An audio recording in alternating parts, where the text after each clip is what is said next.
No ar, mais um Resenha Tricolor, outra vez Express. Cara, só joga de terça-feira, agora o São Paulo é Champions League. Estamos de volta, novo técnico, nova atmosfera, nova competição, que amanhã tem Copa do Brasil. Duas vitórias, uma semana de São Paulo, parecem 3 anos de um clube qualquer, a menos que seja o Wrexham. E aí, Daniel Campos, acho que a gente precisa falar aqui, apesar do ser Express, a saída do Rogério.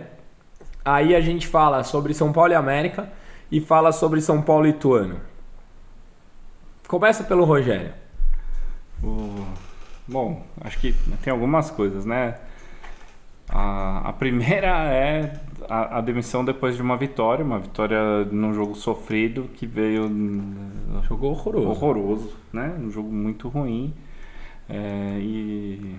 Proposital. O gol do Marcos Paulo poderia ser algo que... Simbólico, que dá uma sobrevida, que a coletiva dele falando da relação com o elenco... Mas tudo era muito estranho, né? Daí eu acho que a gente tem que ser muito enfático, que independente de você gostar ou não do trabalho do Rogério, né, eu acho que a maioria não gostava, toleraria por mais tempo ou não, mas gostar ninguém gostava, acho que era por aí, sabe? Tipo, eu queria ver mais, eu punha mais peso ou menos peso nas lesões, feliz ninguém tava, porque não dava pra estar. Ninguém tava gostando do trabalho, com certeza. Mas apoiaria por mais tempo ou não apoiaria, era mais isso. Eu confesso que depois da coletiva dele desse jogo, eu fiquei morrendo de dor, aperto no coração. Falei, puta, não sei se eu quero mais, fiquei cheio de dúvida. Gol do Botafogo.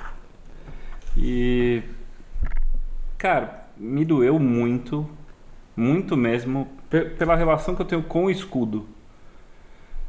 Que Carlos Belmonte tenha tido a chance de demitir Rogério Ceni. Isso pra mim é uma vergonha, num nível muito grande, assim, muito grande. É um personagem minúsculo, tendo a chance de demitir por uma performance que ele não é capaz de avaliar. Porque a dele é muito ruim também. Né? Então é um cara que não é de alta performance, que não tem qualificação, tendo a chance de julgar e avaliar por uma performance que ele não é qualificado para isso, um dos maiores ídolos da história. Tem grande participação nessa performance, as contratações, em tudo. E esse dia, cara, ver o Rogério ser demitido da forma que foi, a covardia dos caras que gostam de... Sem coletiva. Sem coletiva nenhuma, sem uma nota, sabe? Me doeu muito, muito, me fez mal, foi um dia que me fez mal pra caramba, fora Casares e fora Belmonte é uma coisa que virou obrigação de quem tem alguma noção do quanto essas figuras representam pra instituição. E no dia foi trending topic no Twitter. Foi, e daí depois disso você vê o Milton Cruz dando treino. É um dia que ele vai te dilacerando, que é o cara que processou o São Paulo, que tá lá sem saber pra quê, que é um cara absolutamente ultrapassado. E então o dia da demissão, pela relação que eu tenho com a instituição e pela idolatria que eu tenho pelo Rogério, pela história, foi um dia que me machucou muito, assim. E a relação Carlos Belmonte, Rogério Ceni, ela me ofende, sabe? Ela cruza várias linhas do que eu consigo lidar de uma forma racional. Me fez muito mal uma figura tão minúscula e tão desqualificada ter a chance de passar por isso na história do São Paulo. É que eu acho que o buraco até é mais profundo, Dani. Não é só a relação Belmonte-Rogério, né? Você vê que um ídolo maior, do tamanho do Rogério não ter dado certo por tantas questões. Sim. Que a gente sabe quais são. Puta, eu escrevi isso. É um dia, gostando ou não no trabalho, foi um dos grandes dias tristes pro torcedor São Paulino, cara. Eu fiquei acabado também. E pessoalmente eu não gosto do Dorival, acho que deixei isso claro no último final de semana, no último programa para quem viu. E para mim é uma troca de um cara que eu procuro argumento no dia ruim porque eu gosto dele, para um cara que no dia bom me incomoda pela apatia, por não considerar um grande treinador. Então, para mim é uma troca que até falei por bastante, quem você traria? Eu traria tanta coisa antes do Dorival que o Dorival para mim é um incômodo e eu acho que o hype do ano passado no Flamengo é desproporcional e que ele tem vida curta. Assim. Mas pode ser bom para o São Paulo. Pode. Porque, o hype, eu quero dizer. Porque o São Paulo precisa de alguém, até montei a mesinha aqui para a gente falar um pouco mesmo no Express, de alguém que... Faça o básico. Faça o básico. Porque você esperar que jogador nota 4,5 renda numa posição que não é a dele... Não tem nem intelecto para isso. Vai ser 1,5, né? isso. E eu acho que o Rogério...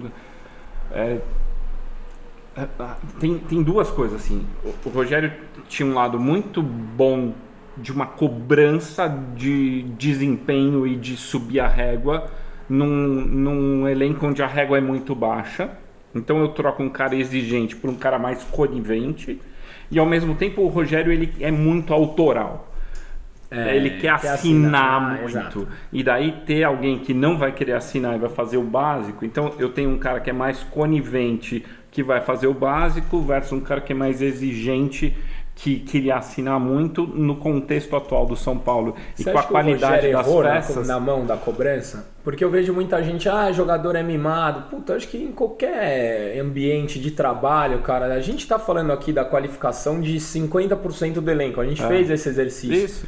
Você tem como cobrar esses caras como um profissional de ponta, por exemplo? A menos que seja entrega e comprometimento. Agora, passe certo, cruzamento, você acha que ele pode ter errado no tom? E aí, eu te pergunto isso pela entrevista do Éder, você chegou a ver ontem? Vi a entrevista do Éder. E eu vi muita gente criticando, o Éder eu não achei o tom ruim, eu também não, eu também não. Por isso, justamente por isso que eu tô falando. Porque ele falou, o Rogério é ótimo taticamente, mas às vezes precisa passar a mão na cabeça dos moleques. O Patrick, ontem, a gente vai falar sobre isso no sábado, sentiu o jogo. Claramente ele nervoso, você olhava o rosto dele e, assustado. Cara, não dá pra você chegar no vestiário pra um moleque desse e quebrar em cima do moleque. Esse é um que você precisa pôr no colo, ensinar. Ele tem potencial, ele tá na seleção sub-20, hein?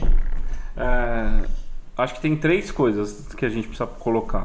A primeira o Rogério sempre foi um cara que exigiu muito dele mesmo. Eu sei. Chegava antes de todo mundo, ficava treinando exaustivamente. Fora da curva, e tal. Ele sempre então, foi.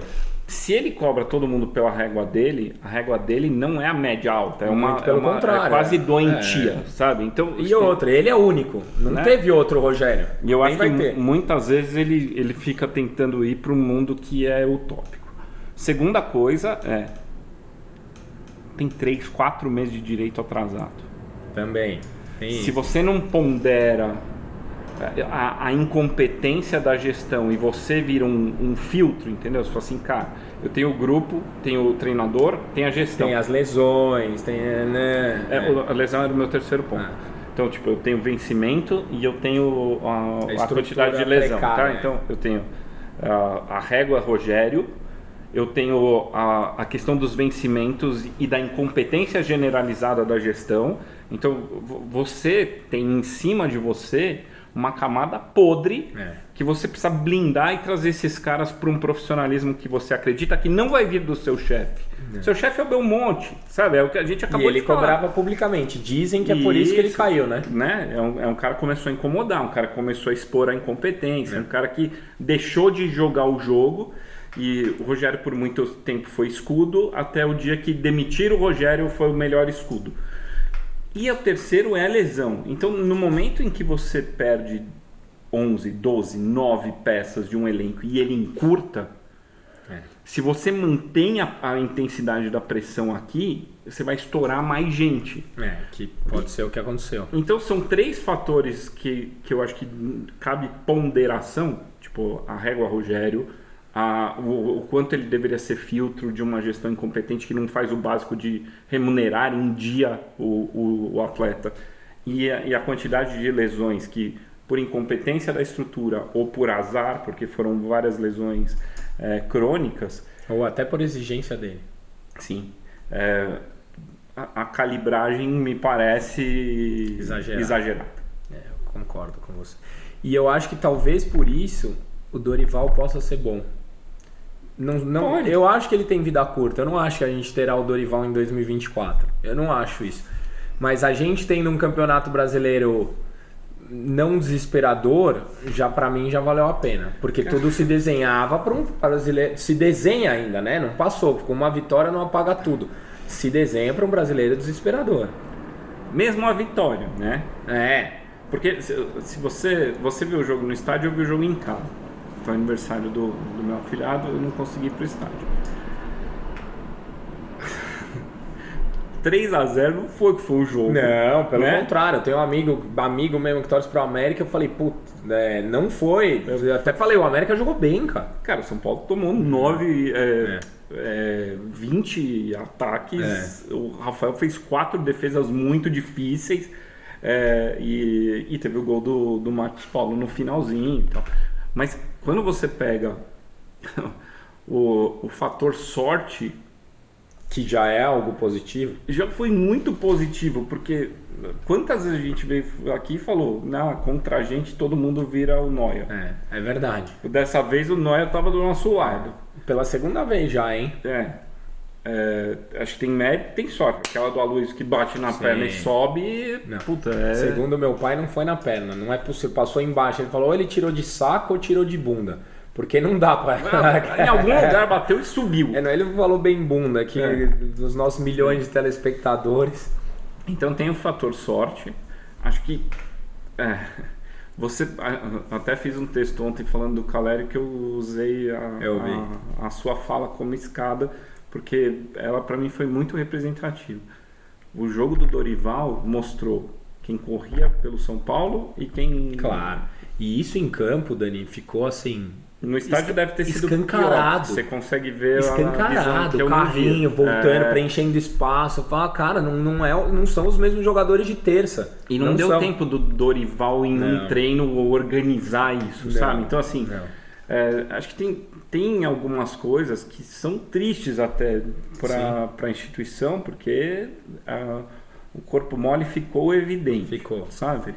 E daí tem algumas coisas que eu quero jogar para a torcida, então assim, eu vou trazer o Luan pro time titular.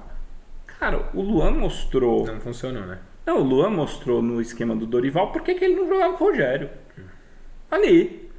Porque o ecossistema estava montado para ele brilhar. É verdade. Eu até escalei ele no Cartola, achei que ele ia fazer gol. Eu não, mas... Eu achei, juro que eu achei. Mas, então, quando você pega o que teve de diferente aqui, só pra gente passar? Teve uma linha de 4 com 2 laterais de ofício, então sem improvisação na ala. Eu tenho Luan de primeiro volante, Pablo Maia na direita, Nestor na esquerda e o Michel Araújo. Então, formou esse losango aqui. Quando eu vi a escalação, eu até achei que ele ia plantar 2 aqui para adiantar os laterais, sabe? E jogar num 4-2-2-2. Eu achei também. E no fim não foi. O losango era bem... No estádio eu acho que você viu melhor que eu. Mas na TV dava para ver bem aqui esse posicionamento do losango. E esse losango até aqui deixou as alas do... Foram nosso ponto fraco o jogo inteiro. Ponto fraco, né? O Patrick foi muito mal e tremeu. A gente até estava falando em off aqui sobre o Rai Ramos, que o Rai Ramos ele me incomoda muito pelo contexto sexto lateral. Não, esse cara, para justificar que ele tem que estar no São Paulo, ele vai ter que me provar, ele vai ter que me provar muita coisa para eu não achar que foi esquema de alguém, sabe? Você não traz o sexto lateral se ele não for um fenômeno que vai resolver a posição. E é um cara que tem deficiência de entendimento tático, claro, que deixa espaço, beleza. Você viu méritos, chutou de fora da área. Eu achei que ele chegou na linha de fundo e chutou de fora da área, que é coisa que pouca gente no time faz, mas assim, cara, mas não tenho elogios a ele, eu só não achei que ele foi uma merda. Esse maluco, ele chega pra mim devendo horrores, porque... Já sai com saldo negativo. Ele sai com saldo muito negativo. A história da contratação é esquisita, a sexta, gastar 6 dinheiros na mesma posição num time que não tem dinheiro pra nada, pra pagar salário, não faz nenhum sentido. Então, concordo. Tipo, esse cara é um fenômeno, ele não devia estar aqui. Concordo. E foda-se se a culpa não é dele. Ele veio, a culpa é dele. Eu tenho já muita restrição com o maluco e Cara, mundo livre. Mundo livre. Não quero convencer você a nada diferente. E o que eu achei interessante é a peça Michel Araújo funcionou, então... Eu acho que ele tá chegando bem na frente. Apoia, tenta, não é um primor técnico. Não, tá perdendo muito gol, mas tá criando oportunidade. Quando o Nestor faz isso, ele não chega. Não. E o Michel tá chegando. E a dupla Luciano e Caleri, né? Nesse esquema funciona mais e o Luciano aproveitou a escada para deixar claro que ele estava jogando fora de posição. E posso só fazer uma observação para pegar um gancho? Nesse esquema agora, que deve ser o arroz com feijão do São Paulo, com o Erisson voltando de lesão, agora não faz mais sentido o Pato. Porque no esquema do Rogério, quando você tinha 3, que você falava, talvez o Pato... Agora, com 2 atacantes, tendo o Erisson, ainda tendo... Porque agora você não vai mais usar o David, que todo mundo reclamava, você não vai usar mais o Alisson, que todo mundo reclamava, você não vai usar mais metade dos caras que ninguém queria. Agora não faz mais sentido nenhum Pato, e o pior é que eu acho que agora eles vão trazer. Cara... Nunca fez sentido o Pato. Não, nunca. Sim. Né? Porque o Pato, pra mim, é assim, o Rogério saiu de São Paulo agora e abriu mão da multa. Certo? Então, é um cara que tá aposentado faz alguns anos e que abriu mão da multa. E que gosta do clube. É o Pato. Então, traz o Rogério pro gol, você vai trazer o Pato pra linha. Porque é um ex-jogador, velho. O último jogo bom do Pato é 2015. Faz 8 anos que o Pato não joga bola. Mas é que antes... Com 3 atacantes, talvez ele tivesse algum espaço no time. Agora eu não vejo mais nenhum espaço para ele. É que eu nunca vi, porque você baseia a defesa do Pato, quem consegue criar numa técnica que ele mostrou muitos anos atrás. Ele não joga faz anos. Então não é assim, nem na segunda passagem. Né? No Orlando ele teve alguns momentos... O que o Pato fez no Orlando? O Alan Franco também teve ótimos momentos no Orlando. Sabe? Então, é ridículo. O tema Pato, ele é muito ridículo. Eu só quis fazer essa observação porque agora acabou mesmo pra mim, na minha opinião. E beleza, nessa formação aqui, né? Você fala, pô, eu vou tirar o Luciano, vai pôr o Edson, ou vai pôr o Marcos Paulo. Faz muito mais sentido você buscar alguém pra ser titular. Até o David jogar nesse segundo atacante não tão aberto.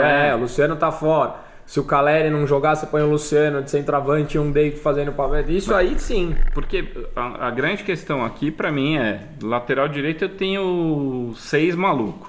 Zaga eu consigo montar a dupla. Parece que o Morato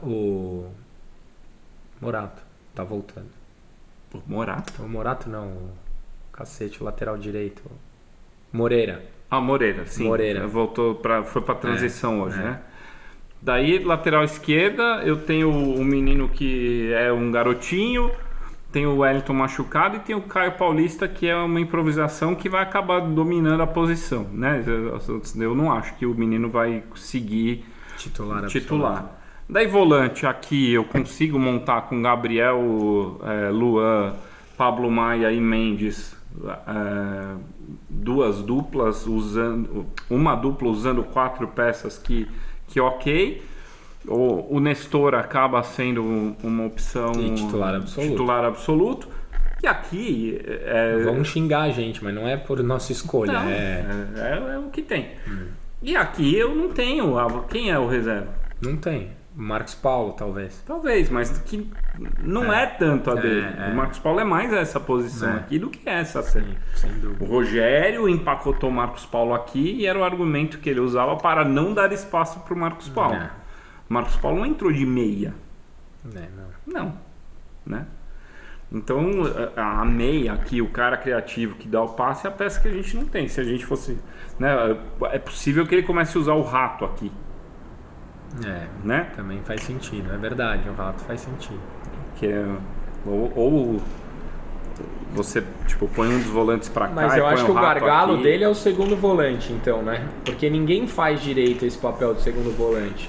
Que se ele vai jogar com 3 volantes, teoricamente o Nestor como o terceiro homem do meio de campo, chegando um pouco mais, ele deu a entender que ele vai treinar o Pablo Maia mais avançado, especialmente pelo chute.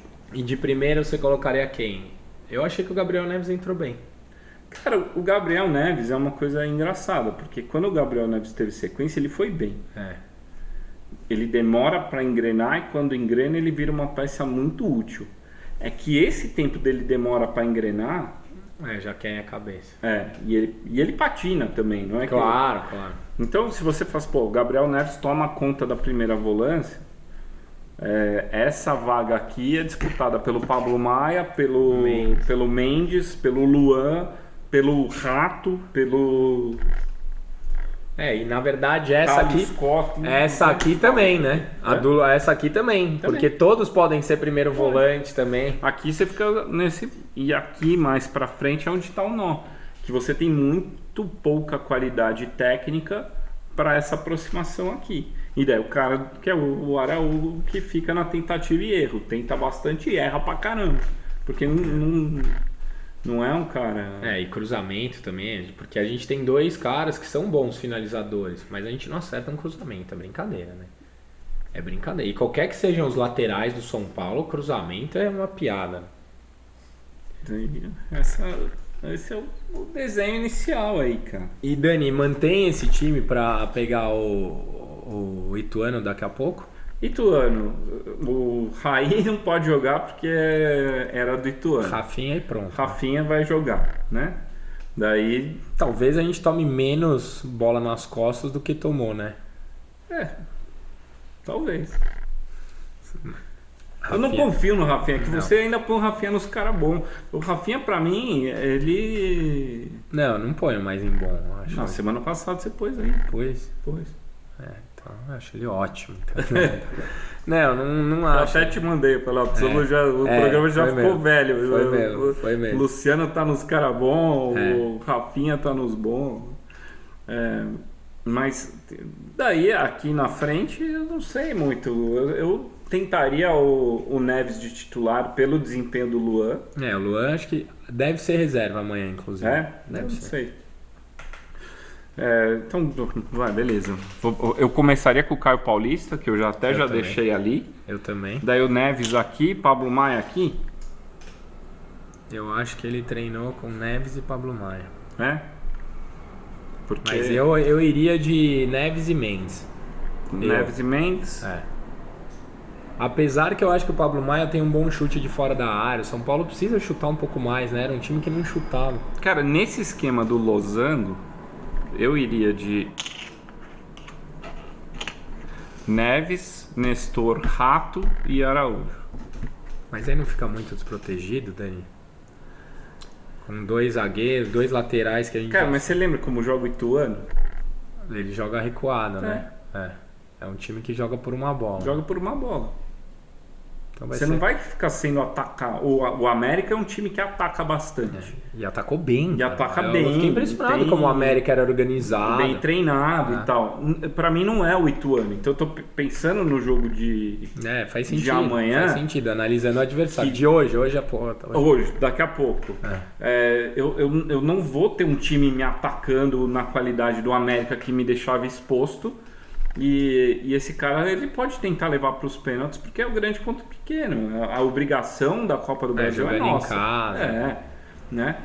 E dentro desse contexto eu iria com uma formação com um pouco mais de poder ofensivo. E o Rato é um cara que tem uma disciplina tática de marcação que ele ajuda. Ele não é um cara que não fecha espaço, sabe? Concordo. E agora, a minha opinião, tá? Eu vou te fazer uma pergunta. Eu acho que nem se o São Paulo enfiar 6-0 no Ituano amanhã é responsabilidade do Dorival, e nem se uma tragédia acontecer a gente começar a pressionar o Dorival pelo pior dos cenários. Eu acho que amanhã foi um jogo que a gente complicou na semana no Morumbi e vamos ver o que acontece, né? Cara, eu acho que dificilmente tem outro torcedor do São Paulo que deteste tanto o Dorival quanto eu detesto. E eu faria questão de não fazer pressão no Dorival por um bom tempo. Claro. Porque, cara, tipo, Claro, é o que nos resta, né? O cara treinou 2 vezes. Não é herói, não é vilão. Por muito tempo ele vai estar entendendo as peças, sabe? Vai estar vendo com o que lhe dá. Mas Mas a gente, quando a gente tenta ser racional, a gente é passar pano. Não, mas não, nesse caso, eu até falei que eu tô tentando, porque eu tava muito, mas assim, muito para baixo com São Paulo. Muito mesmo. Acho que eu nunca tive tanto, assim, com tudo. Com a atmosfera, com o Rogério, com tudo. Com o Belmont, tudo. E essa mudança, essa vitória tal, me trouxe um pouquinho de, talvez dê, né? Porque pra mim, da tragédia já tava desenhado. Agora eu já tô no talvez dê. E tentando manter o meu otimismo, até acho que se acontecer algo de ruim hoje, a gente pelo menos tem tempo para treinar para a hora que o brasileiro vai afunilar. Fisicamente seu time vai ficar mais inteiro. Por dinheiro, é muito importante a gente passar daqui a pouco. Eu quero que o São Paulo seja campeão da Copa do Brasil. Eu vou torcer muito para isso. Mas ainda tem esse outro ponto, porque o brasileiro não é porque ganhou um... Você viu como tá o brasileiro? Goiás ganhando, tá todo mundo embolado aí, e vai ser assim até o fim. Então a gente vai precisar focar no brasileiro. E não vai dar pra pôr time reserva, porque no passado, pra chegar na semi da Copa do Brasil, a gente escalou reserva no brasileiro algumas vezes. Poupou pela Sul-Americana. Poupou pela Sul-Americana. Esse ano não vai dar. Se tiver que poupar, que seja contra o Tolima. Que, aliás, mandou o técnico embora hoje, tá numa grave crise financeira, tá parecendo o São Paulo. Vou te falar uma coisa que é mentalidade de time pequeno pra cacete. Pra mim, esse ano, foda-se a Sul-Americana. Não. Eu adoraria ganhar. Mas... Eu adoraria ganhar qualquer coisa, mas eu olho pro contexto, eu já acho o elenco fraco sem as lesões. Com as lesões eu acho muito fraco. Daí você vai ficar priorizando porque você quer ter um título no ano? Não, de acordo. Se falassem assim, ó, Caio, assina aí que São Paulo vai ser nono no campeonato. E vai ser eliminado das duas. Eu assinava. Na hora. Eu assinava. Na hora. Hoje talvez eu pensasse. Semana passada eu assinava sem ler. Eu registrava a firma e entregava. Hoje eu ainda, a vitória eu confesso que já me deu um... que você tem isso que eu não tenho. Eu tenho uma chama eterna aí que, você põe a mãozinha aqui e ela vira... Rapidamente. Eu saí do estádio feliz. Fiquei feliz. Cara, puta do caralho, ganho de 3-0, vamos curtir. Faltam 43. A meta ainda é essa. Porque, especialmente, pelo placar não refletiu o que foi o jogo, sabe? Então, assim, não é assim, puta, encaixou. E jogamos muito, tá? Mas se classifica hoje, ganha do Curitiba, empata com o Tolima, é outro cenário já. É outro cenário. Curitiba, do que eu vi do brasileiro, pra mim é o pior time do brasileiro. Apesar do América ter os piores resultados. É igualzinho, né? Os dois tomaram 2-3-0. Mas é a estreia do Zago. Lembra dele? Antônio Carlos Zago. No Curitiba? É a estreia no sábado. E aí, quer falar os placares? Bola cheia e bola murcha. Placares. Placar 1-1, a gente passa nos pênaltis. Acho que vai ser 1-0 pro São Paulo. Em São Paulo e Curitiba vai ser 2-1 pro São Paulo. Vamos de 2-1 também. Otimista. Sei lá por quê. E eu quero bola cheia e bola murcha dessa semana turbulenta, Dani. Cara, bola cheia pra mim é o Caleri, sem dúvida nenhuma. Pela semana.